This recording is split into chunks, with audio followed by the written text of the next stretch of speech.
Ambassador Alina Vasquez had served humanity on the Galactic Council for 11 years. She knew every species better than they knew themselves. She knew when the Varathani were lying because their silver scales would shift from left to right. She knew when the collective was plotting because their shared mind made a low humming sound that most species could not hear. She knew the smell of fear on a Dokari delegate and the color of anger on a Marathon's skin. So when she walked into the Granda chamber of Nexus Station and found it completely empty, she knew something was very wrong. The session was scheduled for the 10th hour. Alina had checked 3 times.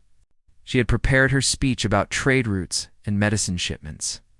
She had dressed in her formal uniform, the deep blue fabric, pressed and perfect. She had arrived exactly on time, as she always did, but the massive chamber was dark. The floating seats of the 12 council species hung empty in the dim light. The great viewing window showed only stars and the distant glow of the Nexus. Station's rings. Alina stood alone in the doorway, and her heart began to beat faster. She activated her AI assistant, a small device embedded behind her ear. "Arya, where is everyone? Where's the council session?" The AI's voice was calm and soft. "Ambassador, I am detecting an active session in progress. However, the location is not the Grand Chamber."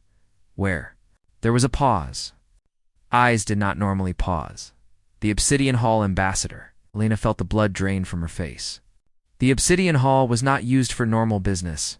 It was reserved for votes of the highest importance. Votes about war. Votes about extinction. Votes that, according to the ancient charter that governed the council, required all member species to be present, unless the vote was about one of those species. Alina began to move. She did not run because running would draw attention. She walked quickly through the curved corridors of Nexus Station, past alien delegates who did not meet her eyes, past service robots that seemed to turn away as she approached. Everyone knew something. No one would tell her.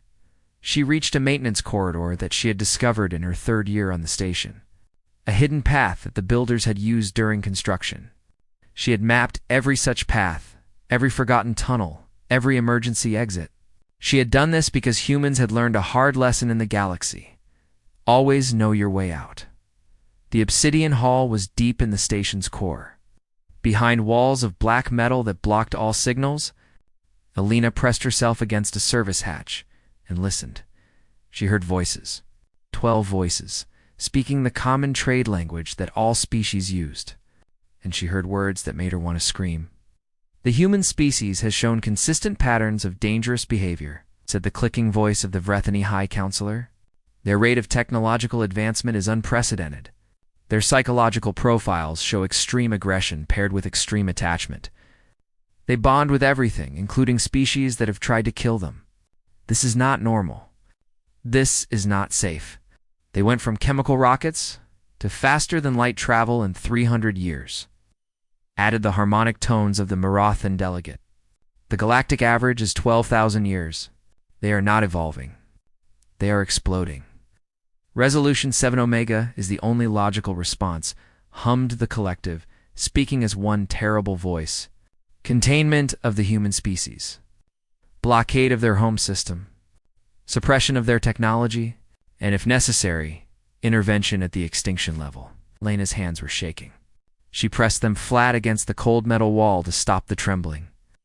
"We will vote now," announced the Vrethani High Counselor. "All in favor of Resolution 7 Omega, the permanent containment of humanity?" Alina counted the responses. One by one, the species declared their support. The Vrethani, the Mirathans, the Collective, the Dokari, species she had worked with, shared meals with, laughed with at diplomatic functions. Species she had considered allies, maybe even friends. 11 votes in favor, 1 abstention. The Kethra, the insectoid species that humanity had saved during the Plague Wars 20 years ago. They did not vote yes, but they did not vote no either, 0 votes against. The Vrethani High Counselor spoke the final words. "Resolution 7 Omega passes unanimously. Containment will begin in 30 cycles." The human delegation will be informed of a routine quarantine action to prevent panic. By the time they understand the truth, it will be too late to respond. This session is classified at the highest level. It never happened. Alina pulled away from the wall. Her legs felt weak. Her mind was racing so fast that she could barely form thoughts.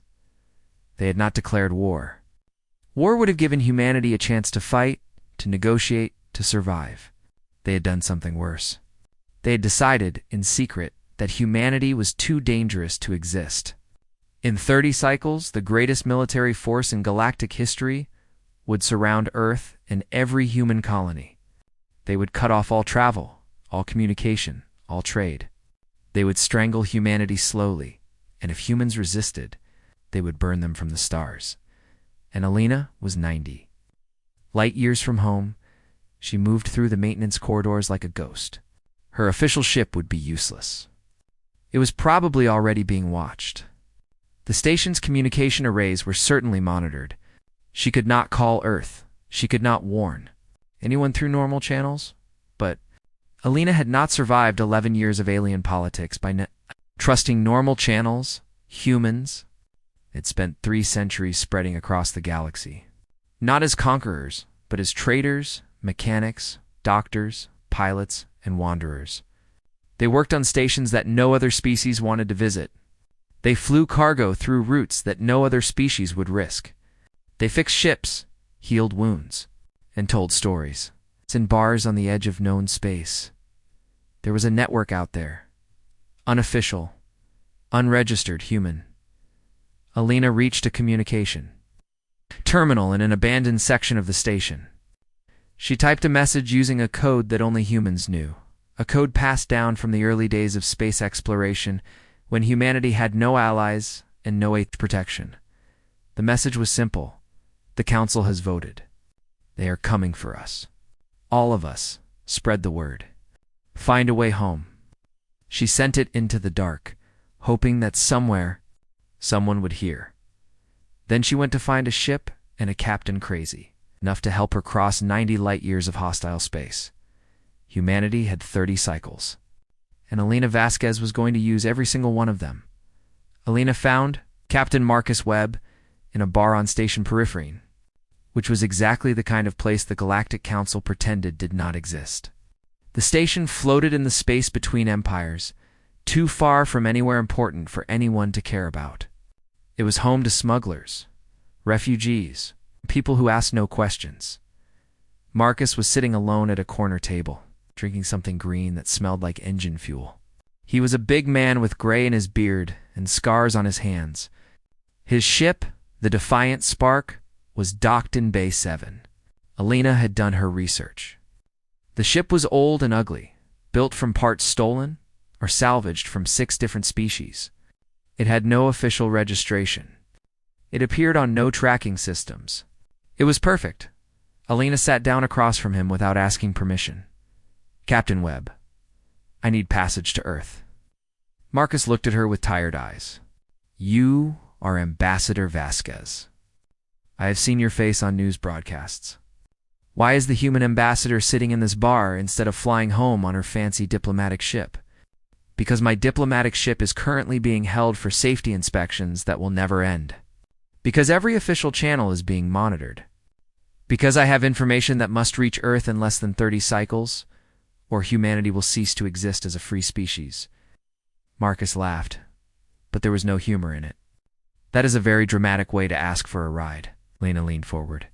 The Galactic Council held a secret vote. 12 species agreed that humanity is too dangerous to allow freedom among the stars. In 30 cycles, they will blockade Earth. They will cut us off from everything. And if we resist, they will destroy us. The laughter died on Marcus's face. He stared at her for a long moment, searching for any sign that she was lying or crazy. He found neither. Why would they do this? Because we grow too fast? Because we adapt too quickly? Because we make friends with anyone, even species that have tried to kill us? We scare them, Captain. We have always scared them, and they have decided that fear is reason enough to end us. Marcus drained his glass and set it down hard on the table. You want me to smuggle the human ambassador across council space while every patrol in the galaxy is looking for her? That is suicide. That is survival. For all of us. For every human child, every colony, every dream we ever had. I am not asking you to do this for free. I am asking you to do it because you are human, and they are coming for your people too. Marcus was quiet for a long time. Alina could see the thoughts moving behind his eyes. He was calculating risks, measuring distances, counting the ways this could go wrong. He was a smuggler, and smugglers survived by being careful, but he was also human. And humans had a weakness that no other species understood: they could not abandon their own. My ship is fast, but she is not comfortable, Marcus said finally, and the route will be long. We cannot take the main shipping lanes. We will have to go through the gaps, the places where no one looks, because no one goes there. I do not need comfort. I need speed. Marcus stood up. Then we leave in 1 hour. Get your things, Ambassador. We have a long way to travel. The journey that should have taken 2 weeks became a nightmare that lasted more than a month. Marcus knew the hidden paths of the galaxy, the routes that smugglers had used for centuries to avoid patrols and customs. They passed through dead systems where ancient wars had burned away all life. They hid in the shadows of gas giants while council ships searched nearby space. They bought fuel from pirates and traded information with species so strange that they had never been contacted by official civilizations. And at every stop, Alina found humans. On Station Ketherick 7, she met a mechanic named David who fixed ships for aliens who would not touch human technology. When she told him what was coming, he closed his shop and joined their convoy. On the mining colony of Dust Fall, she found a doctor named Sarah who had been healing alien workers for 15 years. Sarah did not ask questions. She packed her medical supplies and brought her two assistants with her, in the darkness between stars. They encountered a generation ship, one of the great slow vessels that humans had built before faster-than-light travel. It had been drifting for decades, carrying families who had chosen to travel the long way. When Marcus broadcast Elena's message, the ship changed course. It would take them months to reach Sol, but they were coming. Word spread through channels that the Council did not know existed. Human captains passed the message to human crews. Human traders told human mechanics. Human doctors warned human patients. The network that humanity had built across 3 centuries of wandering began to wake up. By the time that Defiant Spark reached the outer edge of the Sol system, 47 ships flew behind it. Cargo vessels and passenger shuttles, mining platforms and converted yachts. Ships held together by tape and prayer, crewed by people who had dropped everything when they heard the call. Alina stood on the bridge of Marcus's ship and looked at the blue of Earth in the distance. Home. She had not seen it in 11 years. We made it, Marcus said softly. We made it this far, Alina replied. Now the hard part begins. She activated the communication system and broadcast on every frequency that Earth could receive. Her voice went out to governments and military commanders, to news networks and private citizens, to everyone who could hear. This is Ambassador Alina Vasquez. I am returning from the Galactic Council with news that will change everything. The Council has voted in secret to destroy us. They believe humanity is too dangerous to live free. They are wrong, and we are going to prove it. Behind her, 47 ships emerged from the darkness, carrying humans who had crossed the galaxy to stand with their people. The war for humanity's survival was about to begin. High Admiral Zethrax of the Verethany Dominion had commanded fleets for over 200 years. He had fought in 17 wars and won all of them. His scales were decorated with the marks of victory, and his name was spoken with fear across 100 worlds. When the Galactic Council needed someone to contain humanity, they chose him without debate. He commanded the largest joint military operation in galactic history. 400 warships from 8 different species, carrying enough firepower to crack planets and burn civilizations. The Verethany had sent their finest battle cruisers. The Collective had contributed their drone swarms. The Marathons provided their sensor ships, capable of tracking a single human heartbeat from orbit. Admiral Zethrax reviewed his orders one final time as his fleet approached the Sol system. Establish a blockade around the human homeworld. Disable their faster-than-light capability. Prevent any ships from leaving or entering. Then wait. Humans were young and impatient. Cut off from the galaxy, they would wither. Their colonies would starve. Their economy would collapse. In a generation, maybe two, they would accept whatever terms the Council offered. And if they did not accept, the fleet would do what fleets had always done. Zethrax was not worried. He had studied humanity for years. He knew their population numbers, their military strength, their technology levels. The official human navy consisted of 60 ships, most of them built for patrol and defense rather than true combat. Against 400 Council warships, they would last perhaps a few hours. This was not a war. This was an execution. The fleet dropped out of faster-than-light travel at the edge of the Sol system. Zethrax stood on his command bridge and watched the tactical display fill with information. The star called Sol burned at the center. 8 planets orbited in their ancient paths, and there, on the 3rd planet, 4 billion humans lived their small lives, unaware that judgment had come. Admiral said as sensor officer, "We are detecting human vessels." "How many?" "Show me their positions." The display updated, and Admiral Zethrax felt the first cold touch of confusion. He had expected 60 ships. The display showed more than 800. "That is not possible," he said. "Human naval records indicate only 60 combat vessels." "Run the scan again." "I have run it 3 times, Admiral." "The count is accurate. We are detecting mining vessels, cargo ships, passenger transports, even civilian yachts. They appear to have been modified." The Zethrax stared at the display. The human formation stretched across the system's edge like a wall of metal. At the center stood the 60 official Navy ships, their weapons hot and their shields raised. But around them clustered something else entirely. Ships that had never been built for war, crewed by people who had never trained for battle, and they were not running. "Open a communication channel," Zethrax ordered. "Let us speak to whoever commands this collection of garbage." The screen flickered, and a human female appeared. She wore a formal uniform and had the bearing of someone who had faced difficult situations before. Zethrax recognized her from intelligence files. Ambassador Elena Vasquez, the woman who had escaped from Nexus Station and warned her people. "Hi, Admiral Zethrax," Elena said calmly. "You are entering human space without invitation. Please state your intentions." "You know our intentions, Ambassador." "The Council has voted. Your species is to be contained for the safety of all civilized peoples.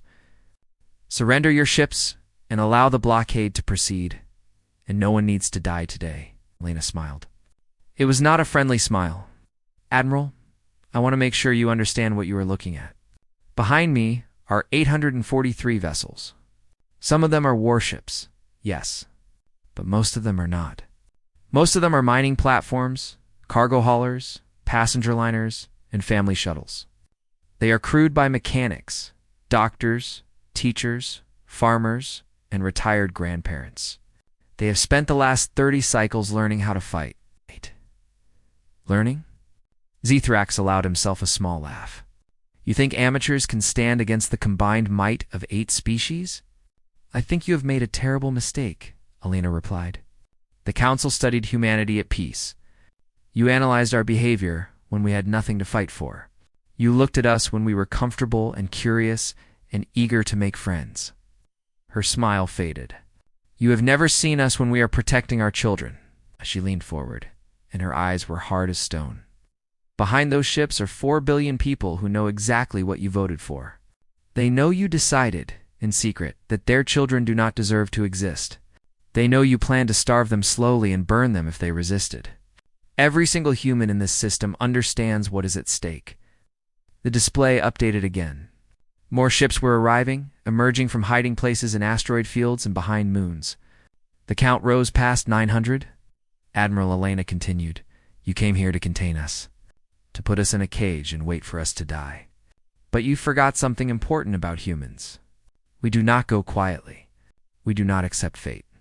And we do not abandon each other. She straightened in her chair. You have a choice.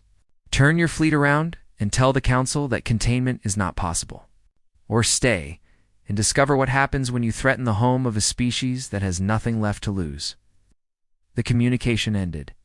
Admiral Zethrax looked at his tactical display for a long moment. The human ships were not moving. They floated in perfect formation, waiting, watching. All ships, he said finally, prepare for engagement.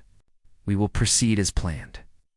He gave the order because he had been commanded to, because he had never lost a battle, because he believed that numbers and training and technology would win, as they always had. He did not understand yet that he was not facing a navy. He was facing a species that had decided to survive, whatever the cost. The battle of Sol was about to begin, and the galaxy would never be the same. The battle should have lasted hours. Admiral Zethrax had calculated every variable. His 400 warships against their collection of converted civilian vessels, his trained crews against their amateur fighters, his centuries of military doctrine against their desperate improvisation. The battle lasted 11 days. The first attack went exactly as Zethrax expected. His fleet advanced in perfect formation, weapons charged, shields at maximum. The human ships scattered before them like birds before a storm. Several civilian vessels exploded in the opening minutes. Their makeshift armor, no match for proper military weapons. But then something strange happened. The human navy did not retreat. Instead, they regrouped behind the asteroid belt that circled the system's edge. When Zethrax sent cruisers to pursue them, the cruisers found themselves surrounded by mining ships that had spent decades navigating those same asteroids. Ships piloted by captains who knew every rock, every shadow, every hiding place. 3 Council cruisers were destroyed in the first hour of pursuit, not by superior firepower, but by asteroids redirected into their paths. By mining charges planted on their hulls while they focused on the wrong targets. By enemies who knew the terrain better than any tactical computer could. On day 2, Collective's drone swarms encountered a problem they had never faced before. Human engineers had studied captured drones during the journey from Nexus Station. They had found weaknesses in the communication protocols. When the swarms attacked human positions, they found their signals jammed by transmitters built from salvaged parts in cargo holds and kitchen workshops. Drones flew in circles. Drones crashed into each other. Drones received orders to attack their own fleet. The Collective lost 40% of their swarm capacity in a single afternoon. Day 3 brought the first counterattack. A group of passenger ships, the kind used to carry families between colonies, emerged from behind Jupiter's largest moon. They had removed their passenger seats and installed mass drivers built from mining equipment. They targeted the supply ships that followed Zethrax's fleet, vessels carrying fuel and food and ammunition in warfare. The smart move was to protect your supply lines and avoid unnecessary risks. The human captains did not care about smart moves. They cared about protecting their home. 20 passenger ships attacked 200 supply vessels. 12 human ships were destroyed. But so were 70 supply ships. And suddenly the Council fleet was operating unlimited resources. Admiral Zethrax watched his casualty reports climb and felt something he had not experienced in 2 centuries of warfare. Doubt. Are not fighting correctly, he said to his officers. They do not follow any tactical doctrine we have studied. Their moves make no sense. They are fighting to survive. His second-in-command replied quietly, perhaps that is doctrine enough. Day 5 brought a horror that no one in the Council fleet had expected. A generation ship, one of the great slow vessels that took decades to cross between stars, arrived at the edge of the battle. It was enormous, built to carry thousands of humans on journeys that lasted lifetimes. It was not armed. It was not armored. It should have stayed far from the fighting. Instead, it broadcast a message on all frequencies. This is the generation ship Endless Horizon. We have been traveling for 47 years. We left Earth before any of you were born. We came back because you threatened our families. We are not soldiers, but we are here, the ship positioned itself directly between the Council fleet and Earth. A living shield made of grandparents and children, and families who had chosen to stand in the path of destruction. Admiral Zethrax ordered his ships to fire anyway. 3 captains refused.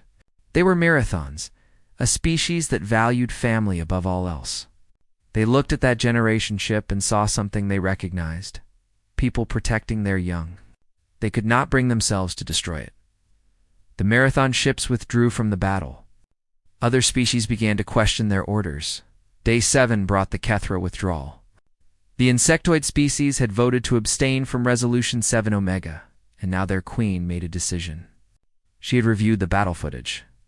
She had seen humans die by the hundreds, only to be replaced by more humans who emerged from hiding places throughout the system. She had watched amateur pilots fly suicide runs against warships, ejecting at the last moment, trusting that their fellow humans would rescue them. "This is not containment," the Kethra Queen announced. "This is the awakening of something that should have been left sleeping. Our debt to humanity during the Plague Wars is not forgotten. We will not participate in their destruction." The Kethra fleet departed. 40 ships, gone in an instant. Day 9 brought the collective's withdrawal. Their hive mind had run countless projections, calculating outcomes and probabilities. Even if they won this battle, the cost would be enormous, and humanity would remember. Humanity always remembered. The collective had seen how humans treated species that betrayed them, and they had seen how humans treated species that showed them kindness. They chose kindness. The collective's remaining drones powered down and retreated by day 11. Admiral Zethrax commanded 140 ships. The human fleet had somehow grown to 500, reinforced by vessels that arrived from hidden shipyards and distant colonies, ships crewed by humans who had heard about the battle and traveled for days to join it. Zethrax stood on his bridge and looked at the faces of his officers. He saw exhaustion. He saw fear. He saw the terrible knowledge that they were losing to a species they had dismissed as primitive and young. "Open a channel to the human flagship," he said. Ambassador Alina Vasquez appeared on his screen. She looked tired, but triumphant. "You want to surrender?" she said. It was not a question. "I want to end this," Zethrax replied. "We have both lost too much already." Alina nodded slowly. "Then here is what will happen. You will withdraw your fleet. You will return to the Council and tell them that containment has failed. You will tell them that humanity is awake now, and we are not going back to sleep." Zethrax had one final question. "How did you do this? How did civilians defeat the greatest military force in galactic history?" Alina smiled, and there was sadness in her eyes along with the pride, because we were not fighting for territory or resources or pride. We were fighting for our children. And there is nothing in the universe more dangerous than a human protecting their family. The Council fleet withdrew from Sol System on the morning of day 12. They left behind the wreckage of 260 ships and the knowledge that the galaxy had changed forever. Humanity had survived. But survival was only the beginning. 6 months after the Battle of Sol, Ambassador Alina Vasquez returned to Nexus Station. She walked through the same corridors she had fled through in darkness and fear. She passed the same delegates who had refused to meet her eyes on that terrible day. But everything was different now. She was not alone. Behind her walked representatives from every human colony in the galaxy. Captains who had fought in the battle, doctors who had healed the wounded, engineers who had built weapons from scraps and hope, ordinary people who had become extraordinary because their species had demanded it of them, and beside them walked others who were not human at all. The Kethra had sent their finest, ambassadors, their queen's own representatives. They walked on their 6 legs with pride, their compound eyes reflecting the lights of the station. They had honored their debt to humanity. Humanity had not forgotten. A faction of the collective had broken away from the main hive mind. They had watched the battle and reached their own conclusions. They floated beside the human delegation in their mechanical bodies. Proof that even a species of shared consciousness could learn to think for itself. Wanderers from the spaces between empires had come. Species that the Council had dismissed as irrelevant. Species that humanity had helped over the years with medicine and trade and simple kindness. They remembered what humans had done for them. Now they stood with humans in return. The grand chamber was full when Alina entered. Every seat was occupied. Every species watched as she walked to the speaker's podium at the center of the room. The Vrethani High Counselor sat in his elevated position, his scales shifting with colors that Alina recognized as anxiety and fear. Good, he should be afraid. Alina stood at the podium and looked around the chamber. She took her time. She wanted every species to see her face. She wanted them to remember this moment. 6 months ago, she began, this council held a secret vote. You gathered in the Obsidian Hall without inviting humanity. You discussed our future without giving us a voice. And you decided, unanimously, that we were too dangerous to exist. The chamber was silent. No one moved. You were right about one thing. We are dangerous. We adapt faster than any species you have ever encountered. We grow faster. We learn faster.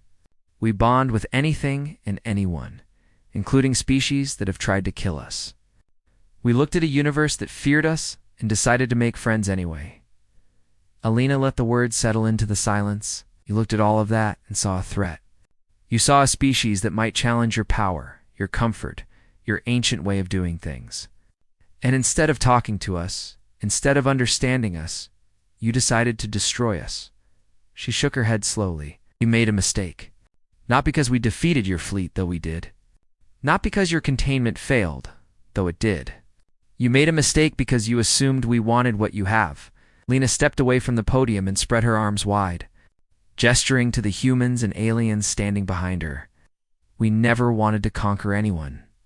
We never wanted to replace you or destroy your civilizations. We just wanted to belong.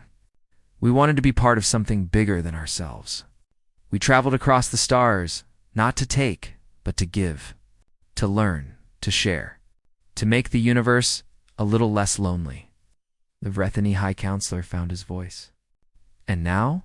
Now that you have defeated us, what do you want? Revenge? Territory? Reparations? Alina turned to face him directly. We want to stay. The chamber erupted in confused murmurs. Species whispered to each other in their native languages. This was not what anyone had expected. We are not leaving the Galactic Council, Alina continued.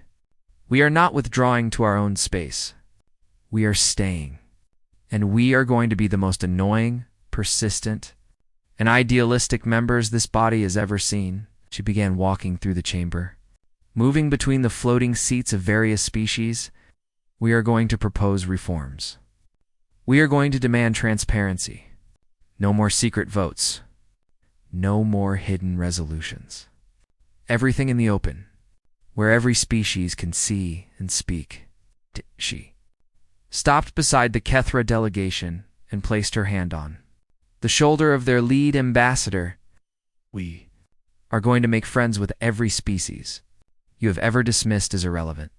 The small ones, the weak ones, the ones who never had a voice before. We are going to listen to them, help them, and stand with them. She turned back to face the council leadership. You see, we learned something during the Battle of Soul. We learned that our greatest strength is not our technology or our adaptability. Our greatest strength is each other. Every human who came to fight, every ship that crossed the galaxy to stand with us, every stranger who became family because we needed each other. That is what humans do. We build connections. We create bonds. We turn enemies into friends and strangers into allies. Alina returned to the podium for her final words.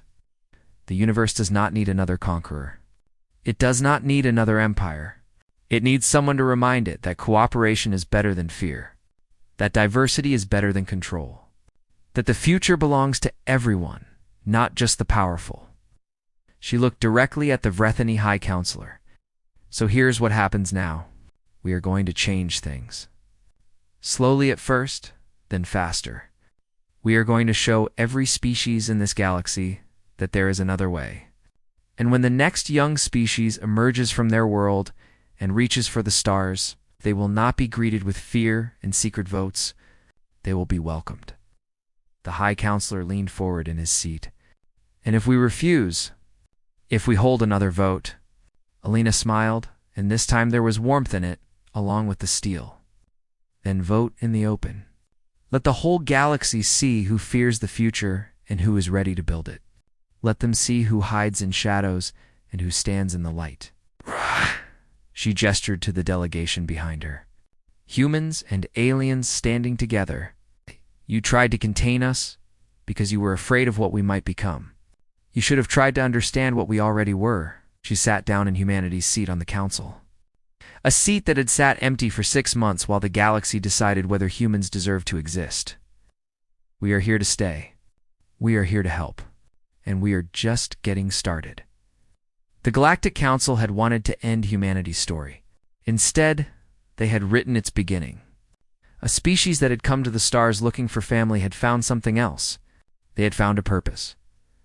The universe was vast and old and full of fear, but humanity had decided to fill it with something better. Hope.